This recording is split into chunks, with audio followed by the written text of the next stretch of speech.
ನಮಸ್ಕಾರ. ಭಾರತದಾದ್ಯಂತ ಜಿಲ್ಲಾ ಮಟ್ಟದಲ್ಲಿ ಒಂದು ಮಹತ್ವದ ಉದ್ಯೋಗಾವಕಾಶದ ಬಗ್ಗೆ ತಿಳಿಯೋಣ. ಇದು ಅನೇಕರಿಗೆ ತುಂಬಾ ಉಪಯುಕ್ತವಾಗಬಹುದು.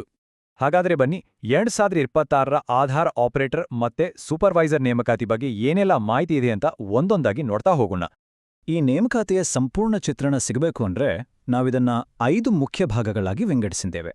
ಇದರಿಂದ ಪ್ರತಿಯೊಂದು ವಿಷಯನೂ ಸ್ಪಷ್ಟವಾಗಿ ಅರ್ಥ ಆಗುತ್ತೆ. ಸರಿ, ಹಾಗಾದ್ರೆ ಮೊದಲು ಈ ಉದ್ಯೋಗಾವಕಾಶ ಅಂದ್ರೆ ಏನು ಮತ್ತು ಯಾರು ಈ ನೇಮಕಾತಿ ಮಾಡ್ತಿದ್ದಾರೆ ಅನ್ನೋದನ್ನ ತಿಳ್ಕೊಳ್ಳೋಣ. ಈ ಹುದ್ದೆಗಳು ಜಿಲ್ಲಾ ಮಟ್ಟದ ಆಧಾರ್ ಸೇವಾ ಕೇಂದ್ರಗಳಿಗೆ ಸಂಬಂಧಪಟ್ಟಿದ್ದು. CSC ಇ-ಗವರ್ನೆನ್ಸ್ ಸಂಸ್ಥೆ ಇದನ್ನ ನಿರ್ವಹಿಸುತ್ತೆ. ನಿಮ್ಗೆ ಗೊತ್ತಿರ್ಬೋದು, ಈ ಸಂಸ್ಥೆ ದೇಶಾದ್ಯಂತ ಡಿಜಿಟಲ್ ಸೇವೆಗಳನ್ನ ಜನರಿಗೆ ತಲುಪಿಸೋದ್ರಲ್ಲಿ ತುಂಬಾನೇ ದೊಡ್ಡ ಪಾತ್ರ ವಹಿಸುತ್ತೆ. ಒಟ್ಟಾರೆಯಾಗಿ ದೇಶದ 23 ರಾಜ್ಯಗಳು ಮತ್ತೆ ಕೇಂದ್ರಾಡಳಿತ ಪ್ರದೇಶಗಳಲ್ಲಿ ಸುಮಾರು 282 ಹುದ್ದೆಗಳು ಲಭ್ಯ ಇವೆ. ಸರಿ, ಹುದ್ದೆಗಳ ಬಗ್ಗೆ ಗೊತ್ತಾಯ್ತು. ಈಗ ಎಲ್ಲಕ್ಕಿಂತ ಮುಖ್ಯವಾದ ವಿಷಯಕ್ಕೆ ಬರೋಣ. ಅಂದ್ರೆ ಈ ಹುದ್ದೆಗಳಿಗೆ ಅರ್ಜಿ ಸಲ್ಲಿಸೋಕೆ ಏನೆಲ್ಲ ಅರ್ಹತೆಗಳು ಬೇಕು ಅಂತ ನೋಡೋಣ. ಈ ಭಾಗವನ್ನ ಒಂದು ರೀತಿ ಚೆಕ್ಲಿಸ್ಟ್ ಅಂತಾನೆ ಅನ್ಕೋಬಹುದು. ಅರ್ಜಿ ಹಾಕೋಕೆ ಬೇಕಾಗಿರೋ ಪ್ರತಿಯೊಂದು ಅರ್ಹತೆಯನ್ನ ಇಲ್ಲಿ ಒಂದೊಂದಾಗಿ ಚೆಕ್ ಮಾಡ್ಕೋಬಹುದು.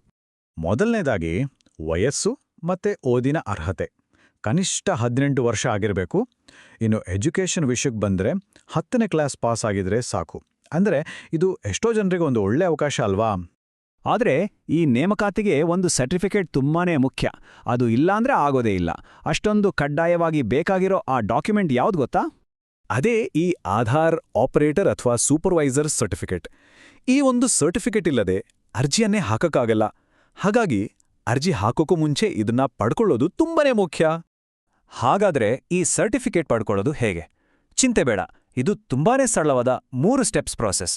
ಮೊದಲು ಆನ್ಲೈನ್ನಲ್ಲಿ ಟ್ರೈನಿಂಗ್ ತಗೋಬೇಕು, ಆಮೇಲೆ ಪರೀಕ್ಷೆಗೆ ರಿಜಿಸ್ಟರ್ ಮಾಡಿ, ಕೊನೆಗೆ ಪರೀಕ್ಷೆ ಪಾಸ್ ಮಾಡಿದ್ರೆ ಸರ್ಟಿಫಿಕೇಟ್ ಸಿಗುತ್ತೆ. ಅಷ್ಟೇ. ಸರಿ, ಅರ್ಹತೆಗಳ ಬಗ್ಗೆ ಗೊತ್ತಾಯ್ತು. ಈಗ ಮುಂದೆ ಈ ಹುದ್ದೆಗಳು ದೇಶದ ಯಾವ್ಯಾವ ರಾಜ್ಯಗಳಲ್ಲಿ ಖಾಲಿ ಇವೆ ಅನ್ನೋದರ ಡೀಟೇಲ್ಸ್ ನೋಡೋಣ ಬನ್ನಿ. ನೋಡಿ, ಅತಿ ಹೆಚ್ಚು ಹುದ್ದೆಗಳು ಇರೋದು ಮಧ್ಯಪ್ರದೇಶ್, ಉತ್ತರ ಪ್ರದೇಶ್ ಮತ್ತೆ ಮಹಾರಾಷ್ಟ್ರದಲ್ಲಿ. ಇನ್ನು ಬೇರೆ ರಾಜ್ಯಗಳ ಕಡೆ ನೋಡೋದಾದ್ರೆ ಪಂಜಾಬ್, ತೆಲಂಗಾಣ, ಹಾಗೇನೇ ನಮ್ಮ ಕರ್ನಾಟಕದಲ್ಲೂ ಕೂಡ ಸಾಕಷ್ಟು ಹುದ್ದೆಗಳಿವೆ. ಯಾವ ರಾಜ್ಯದಲ್ಲಿ ಎಷ್ಟು ಪೋಸ್ಟ್ಗಳು ಖಾಲಿ ಇವೆ ಅನ್ನೋದನ್ನ ಈ ಲಿಸ್ಟ್ನಲ್ಲಿ ನೋಡಬಹುದು. ಓಕೆ, ಅರ್ಹತೆ ಆಯ್ತು, ಎಲ್ಲೆಲ್ಲಿ ಕೈಸ ಖಾಲಿ ಇದೆ ಅಂತನೂ ಗೊತ್ತಾಯ್ತು. ಈಗ ಮುಂದಿನ ಅತಿ ಮುಖ್ಯವಾದ ಸ್ಟೆಪ್ ಅಂದ್ರೆ ಅರ್ಜಿ ಹಾಕೋದು ಹೇಗೆ ಅನ್ನೋ ಪ್ರೋಸೆಸ್ ಬಗ್ಗೆ ತಿಳ್ಕೊಳ್ಳೋಣ. ಈ ಡೇಟ್ಸ್ ಮೇಲೆ ಒಂದು ಕಣ್ಣಿಡಿ, ಯಾಕಂದ್ರೆ ಅರ್ಜಿ ಹಾಕೋಕಿರೋದು 1 ತಿಂಗಳಿಗಿಂತ ಸ್ವಲ್ಪ ಜಾಸ್ತಿ ಸಮಯ ಅಷ್ಟೆ. ಸೊ ಮಿಸ್ ಮಾಡ್ಕೋಬೇಡಿ. ಇಲ್ಲಿ ಒಂದು ವಿಷಯವನ್ನ ಸ್ಪಷ್ಟವಾಗಿ ನೆನ್ಪಿಟ್ಕೋಬೇಕು. ಅರ್ಜಿಗಳನ್ನ ಆನ್ಲೈನ್ನಲ್ಲಿ ಮಾತ್ರ ಹಾಕೋಕೆ ಅವಕಾಶ ಇರೋದು, ಅದು ಕೂಡ ಅಧಿಕೃತ CSC ವೆಬ್ಸೈಟ್ ಮೂಲಕವೇ. ಬೇರೆ ಯಾವುದೇ ರೀತಿ ಅಪ್ಲೈ ಮಾಡೋಕೆ ಆಗಲ್ಲ. ಸರಿ, ಎಲ್ಲದಕ್ಕಿಂತ ಕೊನೆಯದಾಗಿ ಅರ್ಜಿ ಹಾಕಿದ್ಮೇಲೆ ಏನಾಗುತ್ತೆ ಅಂದ್ರೆ ಸೆಲೆಕ್ಷನ್ ಪ್ರಾಸೆಸ್ ಹೇಗಿರುತ್ತೆ, ಸಂಬಳ ಎಷ್ಟಿರುತ್ತೆ ಅನ್ನೋ ವಿಷಯಗಳನ್ನು ನೋಡೋಣ. ಇಲ್ಲಿ ಎಲ್ರಿಗೂ ಒಂದು ಗುಡ್ ನ್ಯೂಸ್ ಇದೆ. ಏನಪ್ಪಾ ಅಂದ್ರೆ ಈ ಹುದ್ದೆಗಳ ಆಯ್ಕೆಗೆ ಯಾವುದೇ ರೀತಿಯ ಲಿಖಿತ ಪರೀಕ್ಷೆ ಅಂದ್ರೆ ರಿಟನ್ ಎಕ್ಸಾಮ್ ಇರುವುದಿಲ್ಲ. ಬದಲಿಗೆ ಅರ್ಜಿಗಳು ಮತ್ತೆ ಸರ್ಟಿಫಿಕೇಟ್ಗಳನ್ನ ಪರಿಶೀಲನೆ ಮಾಡಿ ಅದರ ಆಧಾರದ ಮೇಲೆ ಆಯ್ಕೆ ಮಾಡಲಾಗುತ್ತೆ. ಇದು ಇಡೀ ಪ್ರಕ್ರಿಯೆಯನ್ನ ತುಂಬಾನೇ ಸುಲಭ ಮಾಡುತ್ತೆ ಅಲ್ವಾ? ಇನ್ನು ಸಂಬಳದ ವಿಷಯಕ್ಕೆ ಬಂದ್ರೆ ಆಯಾ ರಾಜ್ಯದ ಕನಿಷ್ಠ ವೇತನದ ನಿಯಮಗಳ ಪ್ರಕಾರ ಸಂಬಳ ಇರುತ್ತೆ. ಹಾಗೆ ಕೆಲಸ ಸಿಗೋದು ಕೂಡ ತಮ್ಮದೇ ರಾಜ್ಯ ಅಥವಾ ಜಿಲ್ಲೆಯಲ್ಲೇ. ಇಲ್ಲಿ ಒಂದು ಮುಖ್ಯವಾದ ಸೂಚನೆ ಇದೆ.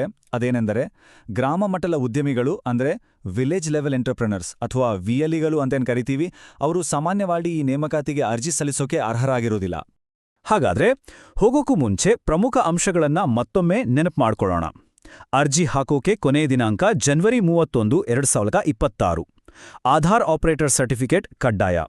ಕನಿಷ್ಠ ವಯಸ್ಸು 18 ವರ್ಷ ಆಗಿರಬೇಕು ಮತ್ತೆ 10ನೇ ಕ್ಲಾಸ್ ಪಾಸ್ ಆಗಿರಬೇಕು. ಕೊನೆಯದಾಗಿ ಹೇಳೋದಾದ್ರೆ ಇದೊಂದು ಕೇವಲ ಕೆಲಸ ಅಷ್ಟೇ ಅಲ್ಲ, ಇದು ಭಾರತದ ಡಿಜಿಟಲ್ ವ್ಯವಸ್ಥೆಯನ್ನ ಬಲಪಡಿಸುವ ಒಂದು ಮಹತ್ವದ ಸೇವೆಯಲ್ಲಿ ಭಾಗಿಯಾಗೋಕೆ ಸಿಕ್ಕಿರೋ ಒಂದು ಅದ್ಭುತ ಅವಕಾಶ.